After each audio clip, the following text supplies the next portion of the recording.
Na nabot pa sa point sa imong life nga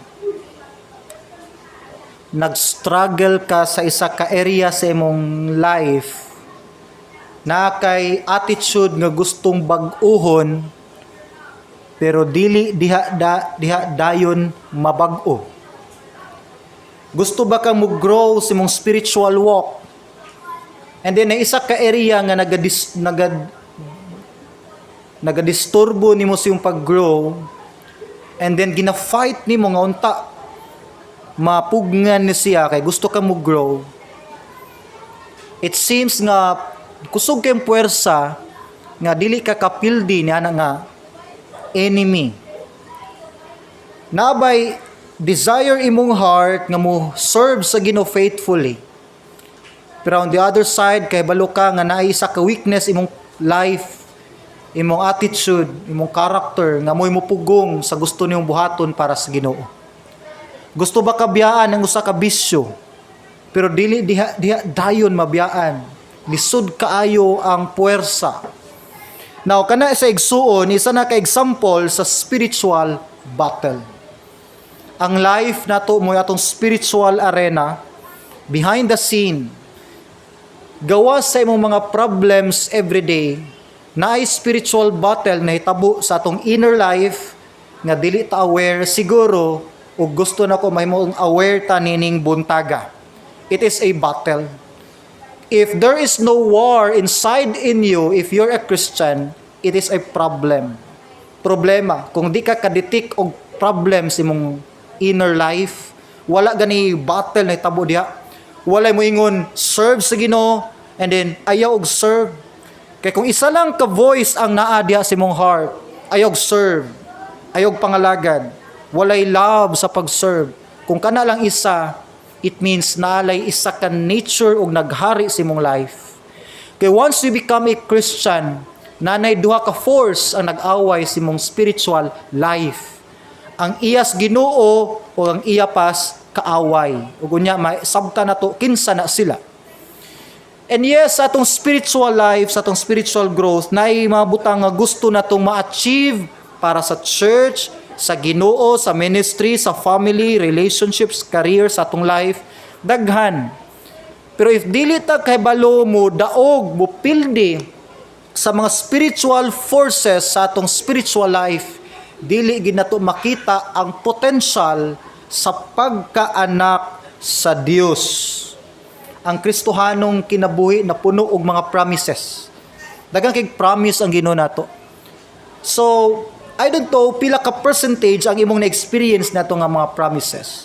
Nabot kag 5 out of 100, 5%, 10%, 20, 30, 50% ba ang imong na-enjoy? Or basin karon basin napata sa 5%. Sayang ang Christian life kung dili nato ma-enjoy ang benefits. So, tan-aw nato karon kinsa man ang author nini mga spiritual battles nato. Ang verse katong gibasa isa ka good ug practical kayong testimony sa life ni Apostle Paul. He was an apostle, and before he became an apostle of Jesus, isa siya ka enemy sa mga Christians. Enemy gid siya, dili lang siya opposition. Kaaway gid siya sa mga Christians ug mga churches si Saul before siya namong Paul. Hundreds, thousands of Christians yang gi-persecutes, and maybe churches nga yang gipang sunog. Pila sa hundreds of Christians ang gipang hatod niya sa prisuhan. Inana ka salbahe si Paul. And once he encountered the Lord Jesus Christ, transformation nagsugod siyang life. And here comes Apostle Paul. Kristohano na siya, apostle na siya, faithful, prayerful. One thing nga nag-struggle pud si Paul sa iyang life, ingon siya dinhi, na ako'y gustong buhaton para sa Ginoo, pero dili niya mabuhat. Ka-experience ba na? Na ay dili niya gusto buhaton sa Ginoo, maoy iyang mabuhat. Na ay sala nga iyang ginalikayan nga dili to mabuhat. Usahay maoy iyang mabuhat.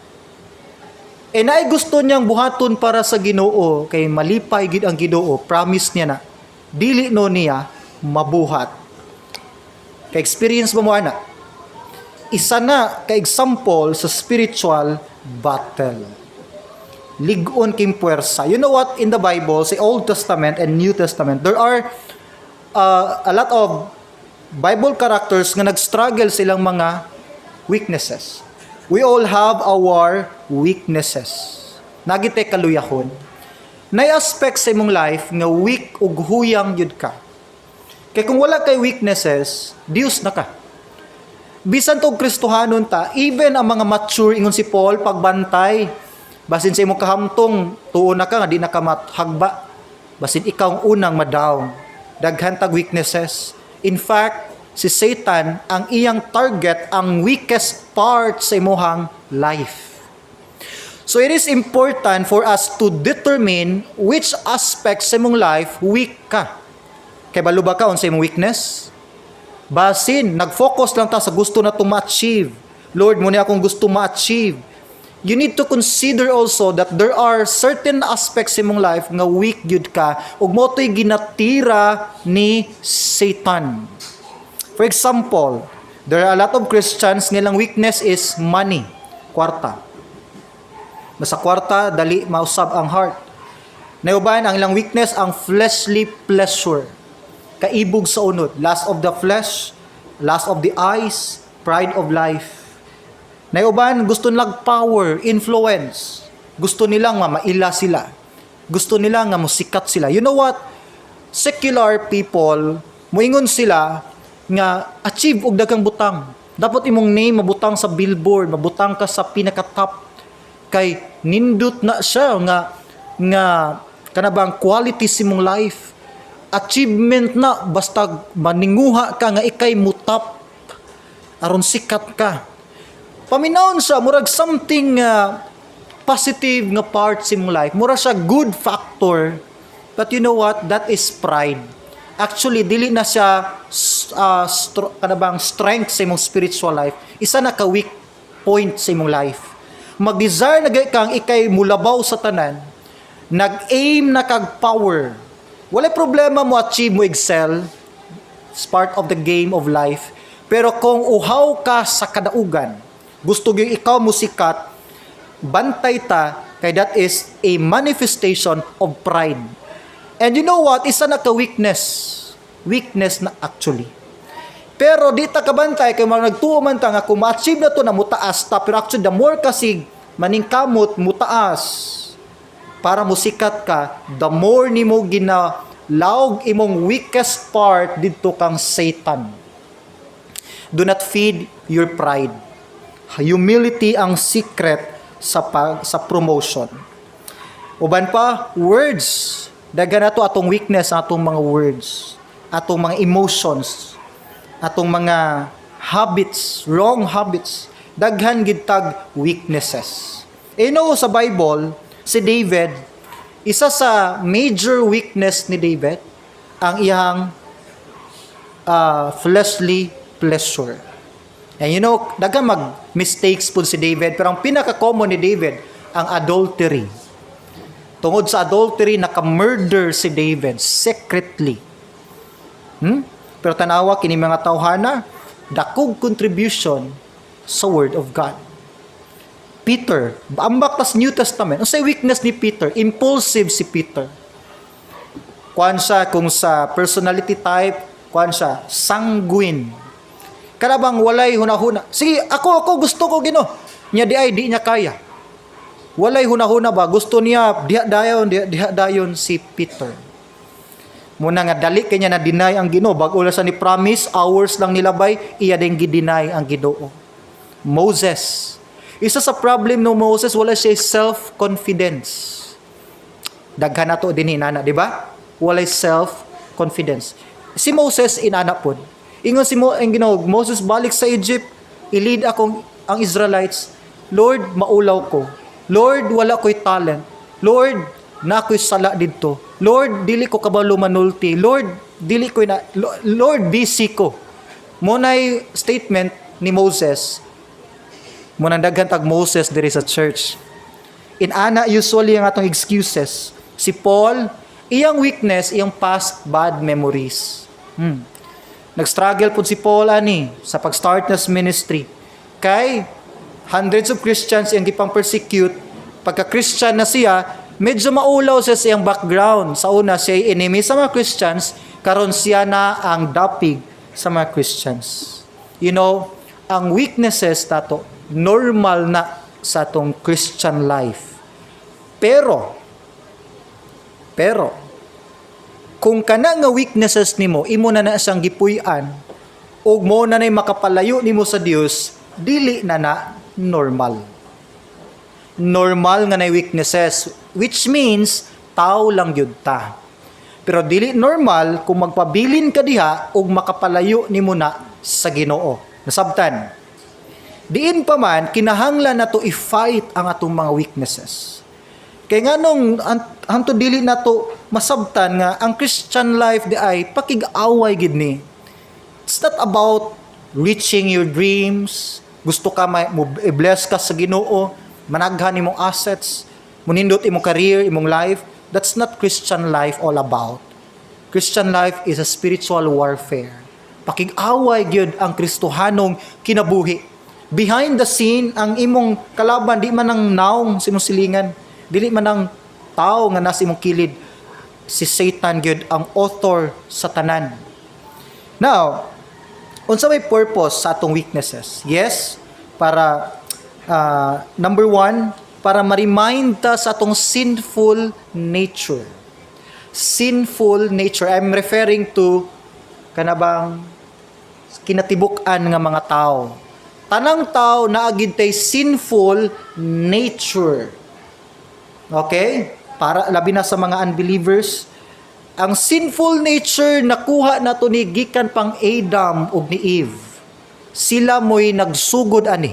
Sa diyang nakasala sila sa tanaman sa Eden, nakasala na sila, ang ilang pagkamakasasala namana nato ning tanan sa tanang tao ug sa umaabot pa. Muna natin sinful nature ingon ng Romans 3:23, for all have sinned and fall short of the glory of God. Mo bitaw na nga naa natay mga mistakes, masakitan na ta, muhilak na ta, ma-discourage, na natay maka-feel na tag pain, tungod na tanan reminder og effect sa sin. Number 2, ang purpose sa weakness to remind us of our old sinful nature. Now ganina, para ma-remind ta sa tong sinful nature. Number 2, para ma-remind ta sa atong old sinful nature. Unsa maning old sinful nature? Applicable lang ni sa tanang tinuod nga Kristohanon. Once na naka ni Jesus Christ, naay part sa imong life nga gibag-o na. Napoy part nga wala pa gibag-o. Ang katong part nimong gibag-o na, mo to'y gitawag sa Bible og new creature o new creation. Ang katong wala pa gibag-o, mo to'y gitawag og old sinful nature. Ililahaw na to ning duha. Open your Bible, 2 Corinthians 5:17. Apostle Paul gihapon ang writer ani. So, when it comes to spiritual battle, sinful nature, old sinful nature, expert kay si Paul ani. 2 Corinthians 5:17 ingon si Paul, if anyone is in Christ, kung naa na daw ka diha kang Jesus Christ, so naka-receive na ka ni Christ, ingon siya, he is a new creation. New creation. Now if naay new, naay old. So nay nabag-o nimo pag receive nimo kang Jesus Christ, muralag way nitabo guro nimo physically, pero spiritually daghan kay giingon ang Bible. First, gipasaylo yung mga sala. Second, gitagan kag eternal life. Sunod, wala na kay condemnation sa impyerno. Sunod, gipuy-an na ka sa Holy Spirit. Number 5, gibag-o na sa Holy Spirit imong spiritual nature. Number 6, nanay hinihinay nga kabag-uhan sa imong karakter. Daghan kay na-transform sa imong spiritual life. Munay greatest event sa imong kinabuhi, sukad, pag-receive gid nimo kang Christ. Now, kay naamay nahitabo sulod sa imong life, mubunga gid na, mu-manifest gid na, hinay-hinay sa atong outward panglabas nga anyo. Now, asa man na nahitabo ka ng bag-o nimong kinabuhi, katong pagpasaylo sa sala, na limpyuhan na sa sala, wanay condemnation, gibag-o na tanan, nahitabo to sa imong spiritual nature, sa imong spiritual aspect. Pero, ay imong fleshly nature, wala to limpyuhi, wala to bag-uha. Kay ang giluwas lang sa Ginoo nato atong spiritual nga aspect. Atong physical nga aspect, wala. Mamatay, gihapon ning lawasa. Malata, gihapon ning lawasa. Now, katong bag-o nga part sa imong life nga gibag-o na sa Ginoo, gilimpyuhan na, didto ni puyo ang Holy Spirit.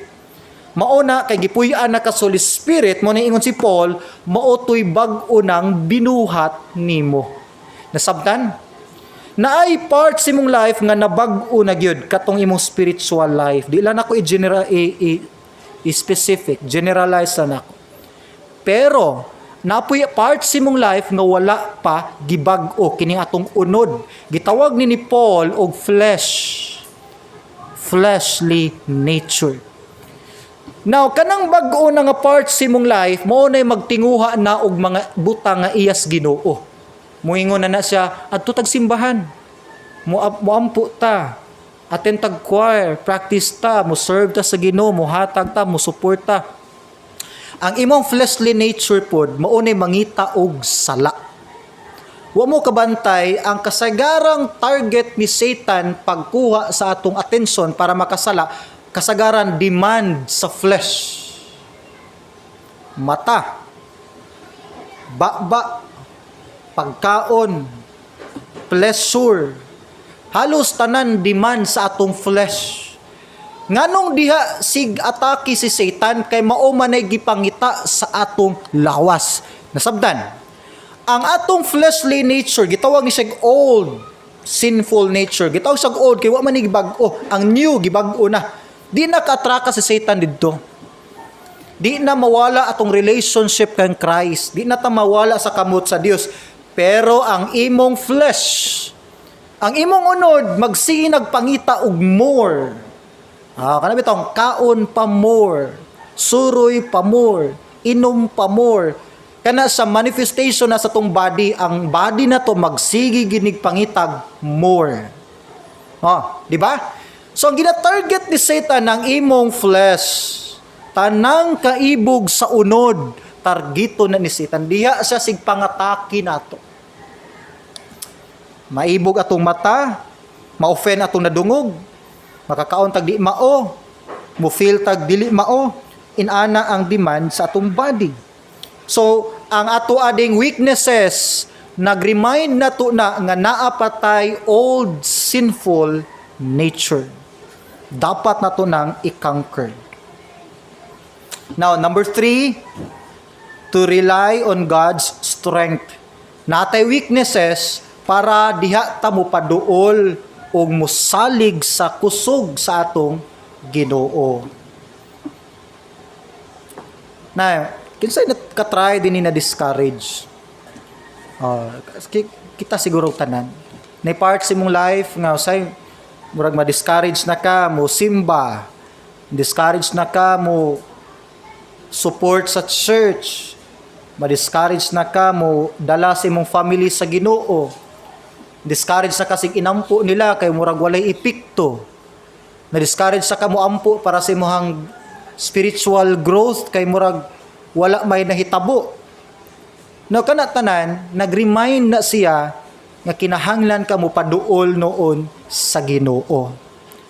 If naa kay discouragement, it is a serious symptom nga na something wrong na sa imong spiritual life. Grabe na ang damage sa imong fleshly nature siguro. Kay once ma-damage si flesh man good, although di na ta ma-separate sa Dios, pero once ma-damage si flesh, kana bang maigo permis atake si flesh, mo connect gyapon na sa atong spiritual thinking.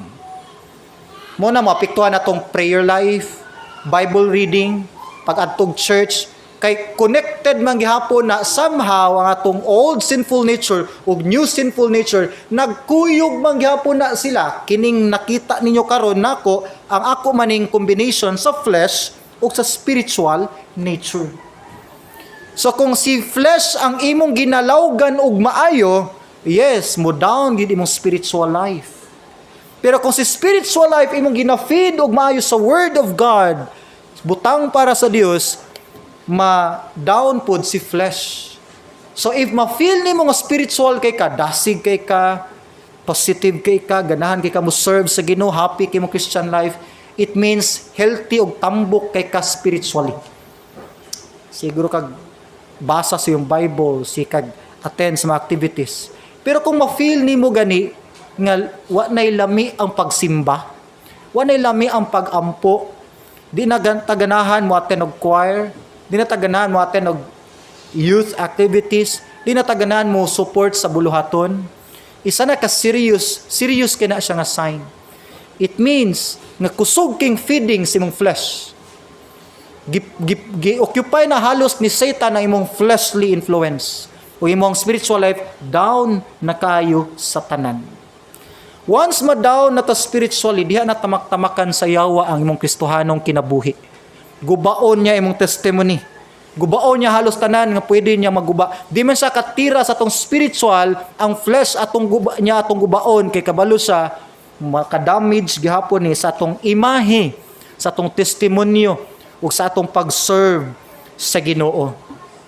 What is satanic attack di ay? Usa dining atake si yawa. So it is a deliberate, willful assault by Satan upon an individual for the purpose of doing harm in the spirit, soul, or body, or all three. So ang pag-atake ding Satan, di lang actually ang flesh yung giatake. Gusto niya i-destroy ang atong spiritual life, pinagi sa pag-feed sa atong weaknesses sa atong flesh. Gusto gid niya gubaon ang imuhang Kristohanong kinabuhi. Gusto niya nga di na ka moadtog church sunod Sunday. Gusto niya nga lubugon ang inyuhang relationship. Gusto niya gubaon imong pamilya. Gusto niya lubugon ang usa ka church. Gusto niya nga di na ka mo special number. Gusto niya nga magsina kay panghuiab taga Domingo. Munay gustong Satan. Gusto niya nga di na ka mo suporta sa buluhaton sa Dios. Gusto niya di na ka mo apilog discipleship.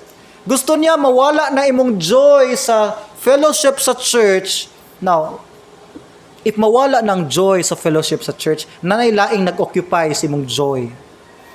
Nung dumo sa akong illustration before, na isa ka tao, gusto niya ibaligya iyang balay. And then, gusto niya nga, inigbalik po niya, iya ra po makuha iyang balay o balik. So, di siya fully agreed nga iya yung mawa na iyang balay. So, iyang gihatagag kondisyon na may buyer, ingon siya, "Sir, palit akong balay, barato lang, 50% off. Sir, palit akong balay, 50% off, pero ayaw lang ni hilabti ning usa ka buklansang nga naa sa haligi at ubangan sa pultahan." Oh, ayaw ginihilabti, sir. Mo lang nitong sabot imong tanang balay, pero nay haligi dinhi sa pultahan. Ayaw lang ni kuhaag yung lansang. Natingala ang buyer, sa may naning lansang, puthaw raman di man ni gold. Ingawa po siya idea, sige, okay, deal. Hindi maka 50%. After 1 year, nibalik ang seller sa balay, ang tag-iya. O, yan, nagpuyo dito, malinaw na kayo, nindot na kayo yung pagpuyo. Ingon dito, tag-iya sa balay. Sir, pwede na ko kwao nagbalik akong balay, ulian, tika sa 50%. Siyempre, wala ni sugot ang nakapalit. Ay, di, pwede sir, kay plastar rami diri sa akong pamilya, hayahay nami, pero hindi lang imong lansang, napaman gapon diha. O, mora man ka na imong giapas. Ay, ingon ditong, katong unang tag-iya, dili man good kay gusto nako mupuyo gapon ko balik diri, temporary ra man, mo bitong 50% off, kay temporary lang to. Kaya karon ang tag-iya, lain naman. Dili lagi pwede sir, kay hassle na magbalin-balhin. So, gihimo atong unang tag-iya, marupod siya. Pagkabuntag sa iyo, pa sila ng mata, sangitan niya og patay nga lawas sa iro ang iya man tong lansang. Nay nakasangit dito nga baho na nga patay nga lawas sa ero. So nakamata ang mga kabaho baron ng mata sila. Pagtanaw las, uy nay patay nga ero, inisud sa balay, ila pong gilabay. Sunod buntag, patay na pong iring. Baho na po. Asa ka to sa mga ikay mga patay. Baho na po. 1 week nagsige siya antos datong baho. Gireklamo niya sa barangay. O masimay mo kay iya man tong lansang. Di mo to apilag palit. Ana na lang to pagsabot. So every day nasa nindot nga balay pero napuno sa baho nga mga mananap. Di niya ma-enjoy kay naay part sa balay nga dili pagyud iyaha. Once na ka ni Jesus Christ, na ka nagpuyo sa balay sa Dios. Na kas bag-ong kinaiyahan nimo. Pero once bilinan pa nimo isa ka buklansang si Satan sa imong life, sangitan to niya pirmi og mga baho nga mga butang. Mo nang naisigig balik-balikan si Satan sa imong life kay wapaan mo totally gisurrender ang imong entire life diha kay Jesus Christ. Amen. Kay once na kay reservation, ang katunga imong gisurrender sa Ginoo, bisan pag 1/8 iya gyapon ni Satan, balik-balikan ng Satan og butang og mga baho nga mga butang, accusation, condemnation, tanang butang nga makadamage sa imong spiritual life, hangtod mo ingon ka puhon, mubiya nako dinhi. Biya na ka sa pag-serve sa Ginoo, biya na ka sa church, biya na ka sa fellowship, kay si Satan napay part sa imuhang life. Inaana si Satan mo atake. Hantod maguba imuhang kinabuhi. Unsa man di ay objectives ni Satan? Gusto niya mapalayo ka sa Dios. Gusto niya wa na kay kalipay sa pagsimba. Tanawa gud ang John chapter 10 verse 10. Sa John chapter 10 verse 10, dinhi ma-reveal ang secret agenda ni Satan. Tulo ka butang ang iyang plano sa imong life. First, the thief, this refers to Satan. Si Satan ang gitawag dinig thief, kawatan. The thief does not come except, muna yung purpose, to steal, to kill, and to destroy. Underline that 3 words. Gusto ni Satan, kawaton ang imong potential. Kawaton imong knowledge about sa Word of God. Kawaton imong confident as a Christian, as a child of God. Kawaton imong hope, kawaton imong love, kawaton imong faith, hangtod nga magguba og bati na kayo imong kinabuhing Kristohanon. Supposedly, ma-enjoy ug mahimutang fruitful ug successful. Sunod, to kill. Gusto niya patyon ang imuhang mga interest sa pag-serve sa Ginoo. Now, first kill ang dimension kay nag-refer man ni sa illustration ni Christ nga mga sheep. Karnero man ang gipasabot dinhi. O ang karnero sa una ginakawat man gini para ihawon. Oh, pero di man atong application na ni dili pod para patyon. Kung dili, yes, kuhaon ni Satan hantod nga mahimo natang separated na diha na sa fellowship sa church. Mahimo nang patay atong Christian life, wala nay gana, baho na, wala na ilami ang pag-serve sa Ginoo. And number 3, to kill and to destroy. Once, ano ang style ni Satan? Tagaan kanya, candy, chocolates, murag bata ba? Ang bata, dali ra kayo itrap, taganan mo chocolate, musunod na nimo. And si Satan the same. Kabantay mo sa book of John, sa 1 John, unsay address ni John nato, little children. We are all children in the sight of God. We have only one Father in heaven. Bisag unsa pa nimo ka mature in the sight of Him, we are all children. Dali kita bulatikong Satan, oferan ka gamay, nasunod na. Tagana ni nasunod na to, nagsina kag sunod-sunod ni Satan hantod lamyon na kaniya. Ingon ang Peter, si 1 Peter, Satan is like a roaring lion seeking whom he may devour. Lamyon kang Satan, di na kapahiton. Lamyon kaniya. Hangtod nga sikag feed ni Satan, giganahan na ka, nagpuyo na ka diya sa sala, hangtod ma-destroy na ang imong testimony. Ini kaguba sa imong testimony, maulaw na ka makikita ni brother. Maulaw na ka muduol sa church kay basi i-judge lang ko dito, basi hukman lang ko dito. In fact, ang church uliana ni sa tanang mga destroyed people. Tanang mga nasamdan. Pero tungod lagi sa hunghong ni Satan, makawala nig self-confidence. Basig storyaan lang ko nila kumadto kog church. Ngano man na kay naguba na ang atong testimony. Now, opposite sa gingon ni Christ. Ingon si Christ sa next phrase, I have come. Ingon si Christ, I have come that they may have life. Si Satan, iyang patyon, gubaon imong life. Si Christ, nag-offer siya life. Unsa nga life? And that they may have it more abundantly. Abundant nga life ang offer ni Christ. And of course, ayaw mo gunahuna dayon nga, abunda, nindot nga sakyanan, nindot nga balay, nindot nga kwarta, dili na mo ang definition nining maong abundance.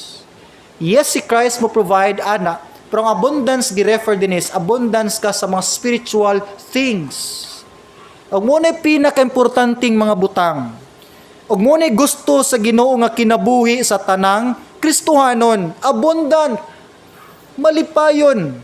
Kanabang faithful nga nag-serve sa Ginoo despite sa mga weaknesses, in spite sa mga challenges, na ay paggana gyapon nato sa pag-serve sa Ginoo.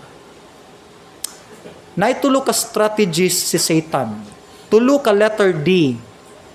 Deceive, ginailad ka siyawa. Ginatagaan kag wrong nga inputs. Ginatagaan kag wrong principles. Ginatagaan kag dili na mao nga guidance sa life. Oh, deceive.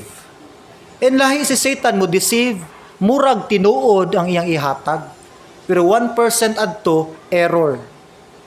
Una na, mga teachings karon, mga doctrines, murag pari-pariho lang siya. Kaya of course, dili man i-present ni Satan ang klaro nga error. 99% true iyang i-offer. Ang 1% dito, poison. So, inikao ni mo sa apple, 99% pure apple, 1% poison, lanag gihapon ka. Guba gihapon na tong life. Ay okay lang kumukuyog ani niya kay ingon siya Kristohanon siya, inani ang kinabuhi. Okay lang di ay pod, pariharaman di ay mi, inani di ay. So you need to check, basig ma-deceive ta. Second, divide. Ang strategy ni Satan, mang-divide gid siya. Gusto siya divisions. Family, church, relationships. Ang atong mind, ma-divide pod. Gusto ni Satan, i-separate gid ta gikan sa mga butang nga iya sa Ginoo. Hinumdumi niya, karon na ata sa church. Every Sunday nag-gather ta dinhi. Ang isa sa target ni Satan, kuhaon ka gikan sa pundok. Magsakit gyud ang kasing-kasing ni Satan kung makit-an niya naa ka sa pundok. Pero kung gusto na to ma-heart attack si Satan, pakita na to nga natas pundok. Kaya gusto niya malain gyud ka. Kay once ang usa ka sugnod bitaw, bisa pagkusog kinang siga sa sugnod, kuhaig isa i-separate. Mapalong gid na. Ni kapalong niya bugnaw na. Wa nay pulos ang kahoy. And gusto niya ma-separate ka sa group kay walay fire sa separation. Muna iyang sungugon mo gamit sa tao instrumento nga mag-usab imong pagtan-aw sa church. Mangita siya usa ka butang, isa ba ka situation nga mo paguba sa imuhang commitment kadasig sa church kay gusto lang gid niya malayo ka sa church. Gusto niya maka-divide or mo divide gyud sa butang nga naka-inspire sa imong Christian life. Third, destroy. Mo niya akong gimension kaganina. Gusto ni Satan gubaon ka. Gubaon gyud ka.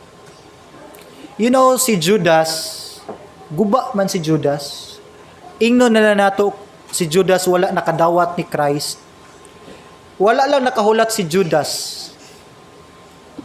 Human gibaligya ni Judas si Jesus Christ, nilakaw siya ug nagbugto sa iyang kinabuhi. Bisan pag unsa kadautan si Judas, kung naabtan lang tong Christ, di ba after 3 days nabanhaw si Kristo? Kabalo mo sa gibuhat ni Christ pagkabanhaw dayon niya. Wala siya nag-snack, wala siya nag-feeding, wala siya nagwali din dito sa sinagog. Pagkabanhaw gid ni Christ, gipangita dayon niya ang mga na-discourage. Yes, isa di ang 12 apostles. Isa dito si Peter nga ni backslide gyud. Kung si Judas unta buhi pa lang adtong tungura, balikan gid siyang Christ. Og the same siyang offer kang Peter, I'm sure moingon gid si Christ, Judas, imo kong gibaligya, makasasala ka, imong gidawn, imong kaulingon, pero tagaan ti kag chance mubalik nako tinud-anay. Si Judas lang wala nakahulat. Grabe gid ang pang-destroy ni Satan sa iyang life. Dili lang spiritually, physically destroyed gyud si Judas. Pero kung nana kay personal relationship ni Christ, kung nakadawat na ka ni Jesus Christ, yes, ma-destroy ni Satan imuhang testimony, pero dili gyud totally. Dili gyud totally mo nang buhi pas Pedro. Si Pedro pod, wala lang si Pedro na discourage. Ni backslide gyud si Pedro. Okay na tatong na discourage kay di mo simba pila ka days. Pero backslide na gani, ni oppose na gyud. Ni go against na gyud sa will sa Ginoo si Pedro. So gibalikan ni Christ si Pedro. Pedro, love pa ba ko niyo Pedro? Ingas Pedro, yes Lord. Okay, tagaan ti kag another chance. Balik sa ministry. Inana ang power ni Christ. Bisan tud unsa ta kaguba sa atong sala, unsa ta kaguba sa atong past, unsa ta ka struggle atong emotion karon, asa nga areas imong life karon nag-struggle, si Christ nag-offer gihapon og second chance. Take note, basin dili na ni second chance nimo. Basin ika 100 na ni nga chance. Basin ika 200 na ni nga chance. But as long as napakay kapasidad mo repent sa imong sala, mo hinulso sa imong sala o mo balik sa Dios, ablihan ka sa Dios og second chance. Si Peter nibalik. Si Apostle Paul nibalik diha kang Christ. Ang mga apostles nga na-discourage nibalik diha kang Christ. Si David na ka-commit og adultery nibalik di Christ. Si Job nga nag-suffer sa iyang pain, sa iyang physical illness, nibalik diha sa Dios. Si Moses nga walay self-confidence, nakapatay sa Egypt, nibalik diha sa Dios. Tanang nibalik sa Dios, girenew ilang strength, girenew ilang commitment, gitagaan og brand new nga future ilang life. Even ang prodigal son nga nibalik sa iyang amahan, gibag-uhan tanan sa iyang amahan. Tanang nidabalik sa Ginoo, tanang ni-renew silang commitment sa Ginoo, wala gyud nagmahay. And this is the time, this might be the last chance sa atong life. Balik ta. I'm not saying nga na-discourage mong tanan. You know yourself, kay balo ka sa imong status. Kung naay guba sa imong life, ipa-fix dayon na ni Christ. Ipa-fix dayon na sa Holy Spirit. Ingon siya, naghulat ko kinsa ang gusto mo duol nako ug bag-uhon nako imong kinabuhi, tagaan ti kag pahulay. Pahulay sa imong kasing-kasing, sa imong hunahuna, sa imong mga problema. Duol ni Christ, unsa man ka kaguba, walay imposible sa Dios. Father in heaven, thank you Lord sa reminder nining buntaga. Nga bisan Lord unsa mi ka makasasala Ginoo, powerful gihapon Lord ang imong grace sa imong life. Powerful ang imong mercy. Thank you Lord nga wala pa ninimo ginusirad sa among kinabuhi. Napami chance Lord maka-renew, maka-refresh, maka-recommit Lord sa mga nangamatay nga mga commitments.